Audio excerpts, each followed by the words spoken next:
Hey everyone, welcome back to the Boldly Grow Homestead. This is Christopher, and as you can see, we are having a snowy day here in upstate New York. I'm out here right now with my buddy, Chewy. Say hi, Chewy. Say hi. No? Alright. Well, shortly I'm going to go back inside and we can talk about something a little warmer. How about the tomatoes and peppers of 2019? Sound good? Let's go.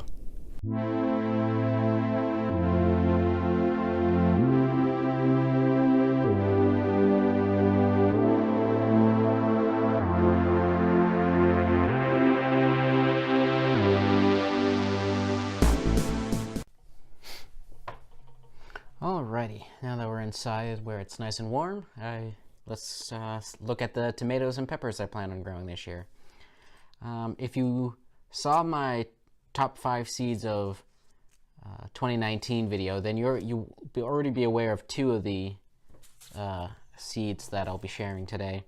So I'll show one of those first, and I'll start with the tomatoes. So the Sweetie Cherry tomatoes from M.I. Gardner is one of 2 cherry style tomatoes that I'll be growing this year. Again,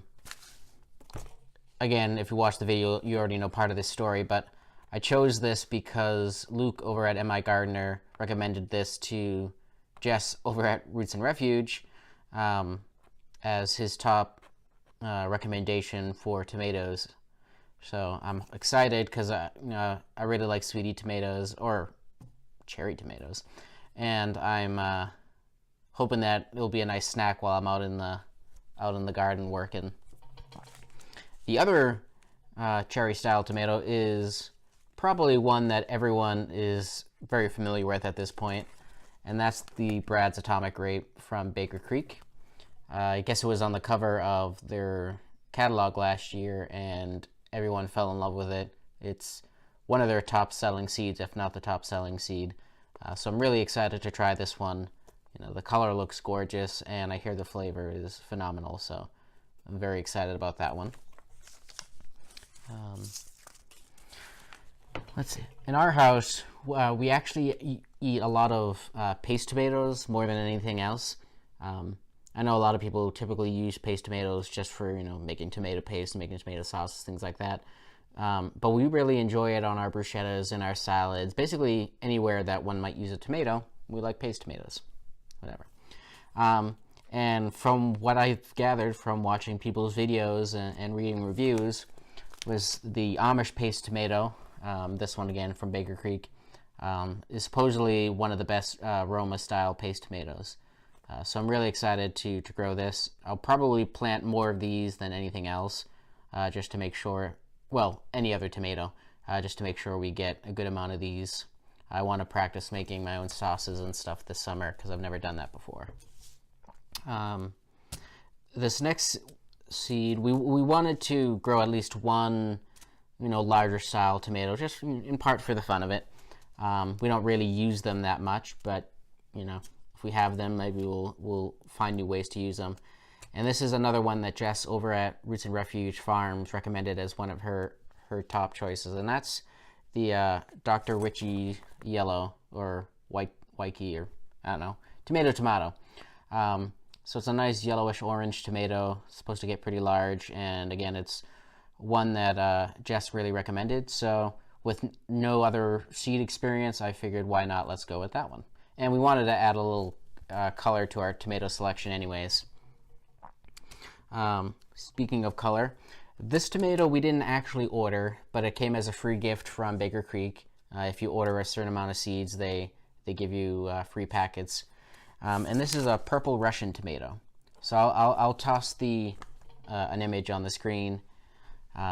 But since we have it, we'll probably toss a plant or 2 of these out in the garden as well. Really excited to see what they're like. It's not one I was planning on, but sometimes the things you don't plan are the best. And then the last is something you probably saw if you follow me on Instagram, and that is the Tiny Tim tomato. I was going to buy them from Baker Creek, but they happened to be sold out at the time, so I went with Hudson Valley Seed Company, which is actually is pretty local to me, so I was more than happy to support them. One thing I like about this company is that they work with artists, and they'll share the story behind this particular seed or whatever seed they're doing art for with the artist, and the artist will come up with something that they feel represents that particular variety story. And yeah, so you can get that artwork on the package. You can also buy the artwork separately typically, and they use artists of all different styles, whether it's painting or digital art and so on. So really excited to grow these. They're a dwarf style tomato. I think they're only supposed to grow maybe like a foot tall, 1.5 feet. I don't know, I'll have to check that. But this is going to be part of a different project that I'll show you in the future. I have another plant that's part of that project, but you have to wait for a different video to see that. So those are the tomato varieties we're growing. Not a huge selection, but you know, not too bad.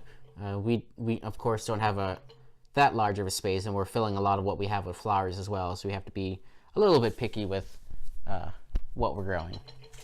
So onto the peppers, which personally is something I'm most excited about. I love adding peppers, especially hot peppers, to basically everything really. So this first one, again, I'll get this first one out of the way because I shared it before in my top 5 seed collection, and I actually shared it in the giveaway video that I had as well, and that's the Chinese 5 pepper. I actually also got some of the seeds in the giveaway of that as well, and I'm really excited. I ordered this in part because of the colors. You know, it'll be a nice splash of color in the garden, good for its ornamental. It slowly transitions between all these different colors as it matures. But it's also supposed to be a nice spicy pepper, and I really enjoy adding spicy peppers to all sorts of things, eggs, tacos, etc. So that was probably one of the first peppers I had decided on that I was, you know, definitely going to grow. Guess I'll stick with the spicy peppers for now. Of course, garden wouldn't be complete without a jalapeno pepper. This is Craig's Grand from Baker Creek. You know, jalapenos are usually my go-to pepper, so I'm excited to try those. Hopefully they'll be nice and prolific. Hungarian hot wax. I honestly don't know if I've had this before.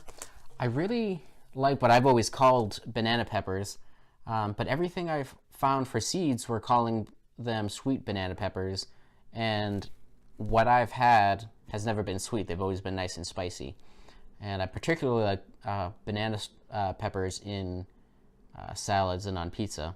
So I read somewhere, and I don't remember where, and maybe it's wrong, that the Hungarian wax is supposed to be a nice, like, spicy alternative to the banana pepper. So I'll plant it, try it, and see how it goes. I guess I'll let you know. Maybe one of y'all already knows that I'm full of it right now, but we'll see. Let's see, what else do we got here? We got a long red cayenne. Again, I got this from the giveaway.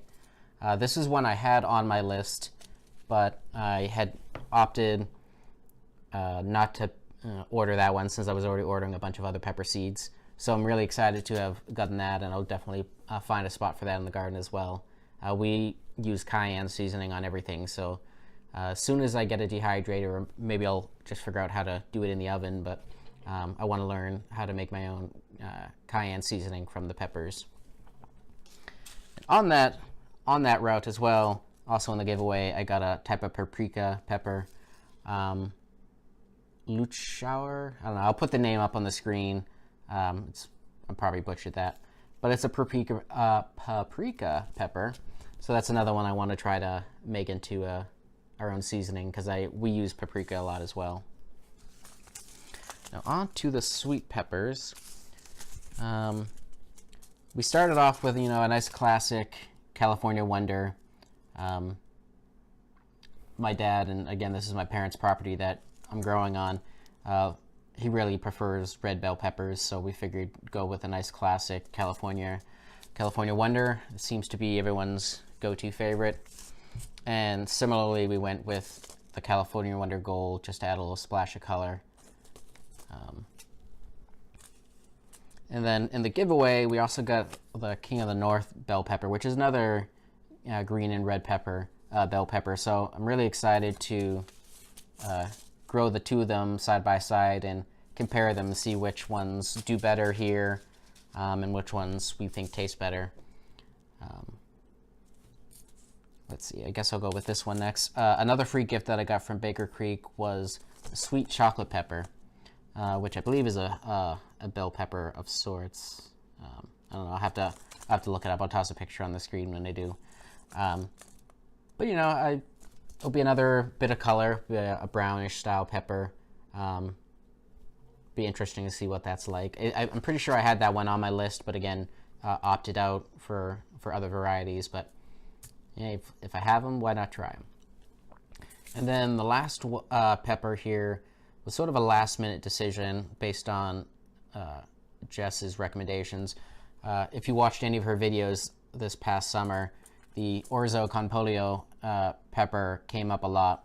It's a Cuban style seasoning pepper that I don't know how many plants she grew, but she got tons and tons of peppers on them, and were one of her favorites as far as I gathered. So I thought it'd be fun. I don't necessarily know how I'll use it yet, but you know, that's part of the fun of growing different varieties, is seeing what you'll be able to do with it. So yeah, those are the pepper and tomato varieties I plan on growing this year. Unless something else comes along the line, that'll be it. So yeah, thanks for watching. Let me know in the comments below what you want me to go to next. I plan on doing videos for all the different seeds I'm growing. Do you want to see squashes next, beans, peas, herbs? Let me know below, and I'll take that into consideration as I go through my box of seeds and start these videos. So yeah, thanks again for watching. If you like this video, like, share, and subscribe. And don't forget to boldly grow.